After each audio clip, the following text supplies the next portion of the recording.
Imagina un desierto donde la arena susurra secretos de sangre y oro bajo un sol inclemente.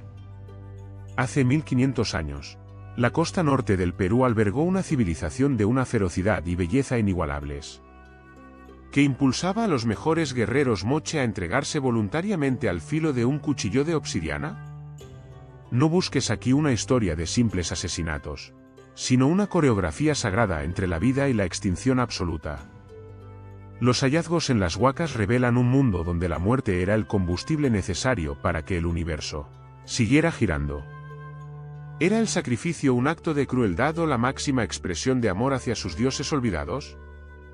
Bienvenidos a un viaje por la mente de una cultura que desafió al destino con el rojo de sus venas.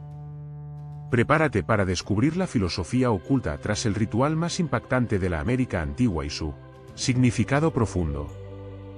El reino moche surgió entre los valles fértiles y el desierto más árido del planeta Tierra. Sus pirámides de barro, llamadas huacas, se alzaban como montañas artificiales desafiando al cielo azul y eterno. En la huaca de la luna, el color rojo dominaba los muros con relieves de deidades aterradoras. Los moches no veían el paisaje como algo inerte, sino como un organismo vivo y sediento de atención. Cada grano de arena y cada ola del mar estaban imbuidos de una voluntad divina que exigía reciprocidad. Su sociedad estaba rígidamente estratificada, con sacerdotes guerreros que actuaban como puentes entre los hombres y los dioses. Para ellos, la guerra no era un medio de expansión territorial, sino un mecanismo de recolección sagrada. El orden del cosmos dependía directamente de la capacidad de los líderes para aplacar a las fuerzas naturales. La arquitectura misma de sus templos estaba diseñada para amplificar el drama de los eventos que allí ocurrían. Cada plataforma y cada rampa servían como un escenario para la manifestación del poder divino sobre la carne. La supervivencia del pueblo moche estaba ligada a un contrato de sangre firmado en la cima de sus templos. En este contexto, el sacrificio era la herramienta suprema para mantener el equilibrio precario de su mundo hostil. El ritual comenzaba mucho antes de que se derramara la primera gota de sangre en el altar sagrado. Los guerreros moches se enfrentaban en combates cuerpo a cuerpo con una elegancia casi artística y letal.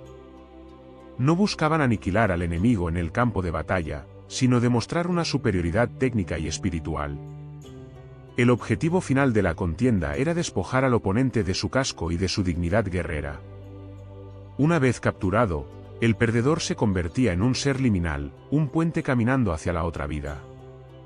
Los prisioneros eran atados por el cuello con sogas gruesas y conducidos en procesiones solemnes hacia las pirámides.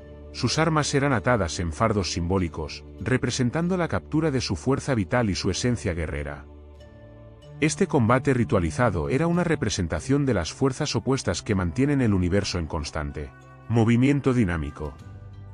No había odio en el golpe, sino una aceptación profunda de un destino compartido por ambos combatientes. El vencedor ganaba prestigio, pero el vencido ganaba el honor de alimentar a la tierra con su esencia.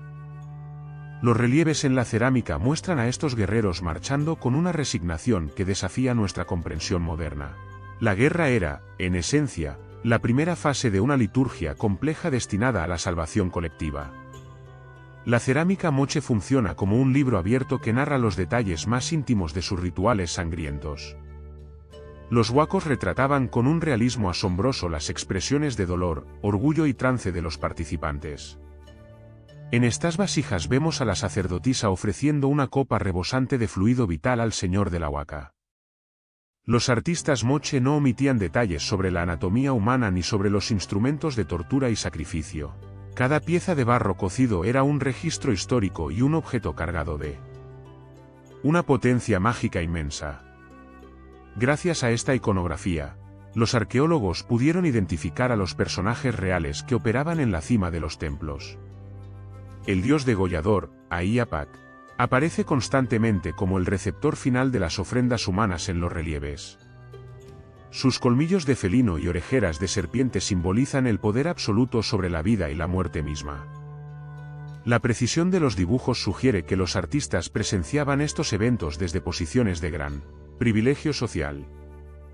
No eran simples decoraciones, sino manuales de instrucciones para que el ritual se repitiera eternamente sin errores fatales.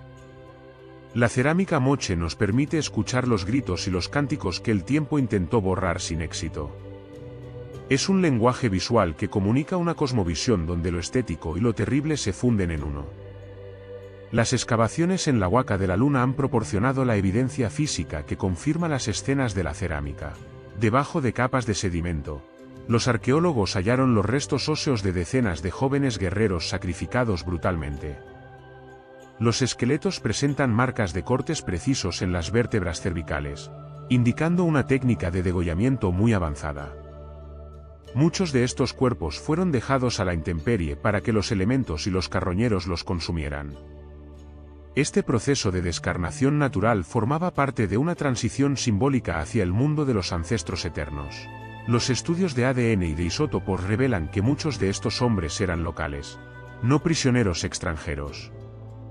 Esto refuerza la idea de que el sacrificio era una entrega interna, un tributo de la propia comunidad. Los hallazgos muestran que los sacrificios se intensificaban durante periodos de crisis climática extrema, como el fenómeno de El Niño. Las lluvias torrenciales amenazaban con disolver las ciudades de barro, y la sangre era el único pago aceptable. En los estratos de lodo, los huesos de los guerreros cuentan una historia de desesperación y fe inquebrantable. Cada fractura y cada marca de cuchillo es un testimonio de la seriedad con la que se tomaban su religión. La arqueología ha transformado los mitos en una realidad tangible que estremece a quienes la estudian hoy. El momento más sagrado del ritual llegaba cuando la sangre era recolectada en copas ceremoniales de oro y plata. Este fluido no era visto como un desperdicio, sino como el elixir más precioso de la creación divina. La sacerdotisa, vestida con plumas y metales preciosos, presentaba la copa al gobernante en la plataforma más alta. Beber la sangre del guerrero vencido permitía al líder absorber la fuerza vital y el coraje del individuo. Era una comunión física entre el mundo humano y las esferas celestiales que regían el destino del pueblo. La sangre derramada sobre la tierra tenía la función mágica de fertilizar los campos y atraer las lluvias necesarias. Para los moche, el ciclo del agua y el ciclo de la sangre estaban intrínsecamente conectados por leyes divinas. El sacrificio era una inversión energética necesaria para evitar el caos y la oscuridad total en el mundo. El individuo moría para que el grupo pudiera prosperar un ciclo más bajo el sol ardiente del desierto. Esta entrega total del ser representaba el triunfo de la voluntad social sobre el instinto individual de supervivencia. En ese cáliz se concentraba toda la filosofía moche sobre la interdependencia de todos los seres vivos existentes. El clímax del ritual era un punto de inflexión donde el tiempo se detenía para renovar el cosmos. ¿Quiénes eran los hombres que sostenían el cuchillo y realizaban los cortes con una precisión quirúrgica casi sobrehumana? Los sacerdotes moche no eran simples ejecutores, sino expertos en anatomía y en la manipulación de estados de conciencia. Vestían disfraces complejos que los transformaban en avatares de animales poderosos como el jaguar, el águila o el búho. Al ponerse la máscara, el hombre desaparecía y la deidad tomaba el control de sus manos y sus actos. El verdugo era un funcionario sagrado encargado de realizar una tarea necesaria pero cargada de una pesada responsabilidad. No había sadismo en el acto, sino una ejecución técnica de un protocolo divino establecido hace siglos atrás. Los instrumentos utilizados eran de cobre dorado o obsidiana, materiales que poseían sus propias cargas simbólicas y espirituales. El uso de sustancias psicotrópicas, como el cactus San Pedro, ayudaba a los participantes a cruzar el umbral perceptivo. El verdugo y la víctima se convertían en actores de un drama cósmico donde los roles estaban predefinidos. La mirada del sacrificador debía ser firme, pues cualquier duda podría invalidar la ofrenda ante los ojos divinos. Su papel era mantener el puente abierto entre los mundos, asegurando que el flujo de energía no se interrumpiera. La figura del verdugo moche es un recordatorio de la carga ética que conlleva el ejercicio del poder. Para el guerrero moche, ser elegido para el sacrificio no era necesariamente una condena, sino un ascenso espiritual. En su cosmovisión, la muerte en el altar garantizaba un lugar privilegiado en el séquito eterno de los dioses. No se registran huellas de resistencia desesperada en los restos óseos, sugiriendo una aceptación cultural del destino final. Muchos de los sacrificados eran preparados durante semanas con dietas especiales y rituales de purificación, física y mental. Eran tratados como seres semidivinos antes de su ejecución, recibiendo atenciones que solo los nobles podían disfrutar normalmente. La transición de guerrero a víctima sagrada era un camino de gloria que pocos tenían el valor de recorrer. Sus nombres se perdieron, pero su sacrificio quedó grabado en la memoria colectiva a través del arte y el mito. El dolor físico era transmutado en una ofrenda de valor que elevaba el estatus de su linaje familiar. La muerte no era el fin de la existencia, sino un cambio de estado hacia una forma de ser más pura. En la filosofía moche, el cuerpo era solo un envase temporal para la esencia que debía retornar al origen. El honor del caído residía en su capacidad de sostener la estructura misma de la realidad con su vida. Esta perspectiva nos obliga a cuestionar nuestras propias nociones de libertad, individuo y propósito vital en el mundo. Durante mucho tiempo se pensó que el mundo del sacrificio moche era un dominio exclusivamente masculino y patriarcal. El descubrimiento de la señora de Cao cambió para siempre nuestra comprensión sobre el liderazgo y el ritual sagrado. Esta mujer poderosa fue enterrada con emblemas de mando, armas de guerra y restos de sacrificios humanos a su alrededor. Sus brazos estaban tatuados con serpientes y arañas, símbolos de la fertilidad y de la conexión con el inframundo. Ella no solo gobernaba, sino que probablemente presidía las ceremonias de sangre con una autoridad que inspiraba un respeto absoluto. La presencia femenina en el clímax del sacrificio añade una dimensión de creación y destrucción muy profunda y compleja. La mujer moche de alto rango era la tejedora de destinos y la guardiana de los ciclos de la vida. Ella representaba la tierra que recibe la sangre para transformarla en alimento, vida y continuidad para su pueblo. El sacrificio bajo su mando adquiría un carácter de parto cósmico, donde la muerte engendraba una nueva existencia. Este equilibrio de fuerzas sugiere una sociedad donde el género no limitaba el acceso a lo sagrado o político. La señora de Cao es el testimonio de que la sangre y el poder no conocían distinciones de sexo. Su tumba es un grito de autoridad que resuena desde las profundidades del tiempo con una fuerza inusitada. A pesar de los ríos de sangre derramados, el sistema moche comenzó a resquebrajarse bajo el peso de la naturaleza.